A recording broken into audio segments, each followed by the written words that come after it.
As it stands right now, it looks like the government will shut down. Democrats and Republicans are far apart. Republicans want just a clean, short-term, called continuing resolution to keep the government open at current funding levels. And Democrats are saying no.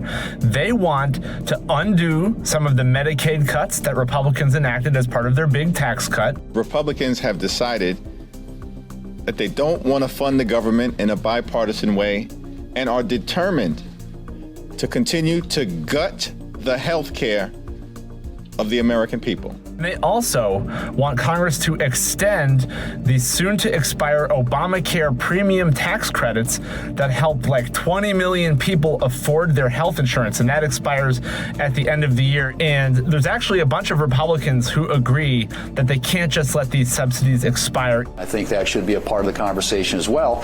And I think everybody's willing to have that conversation, but you shouldn't hijack a bill that will keep the government open in order to do a lot of extraneous things. They just don't want to do it right now, they say. This is more appropriate for December than September. It's a high-stakes standoff with major implications for millions of people, not just people on healthcare, but also now hundreds of thousands of federal workers who could be fired, because the Trump administration is now saying not only will people be furloughed if the government shuts down, we will actually fire them. And this is an unprecedented threat. Why is the administration directing federal layoffs of federal workers this time around? Well, this is all caused by the Democrats. They asked us to do something that's totally unreasonable.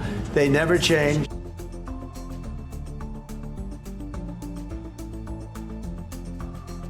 Trump said yes, and there was going to be a meeting at the White House, and then all of a sudden, the White House said no. Trump posted on Truth Social that there was no reason to do it, that the Democrats are being crazy. That's when it started to really seem like things were going badly and that the shutdown was increasingly likely.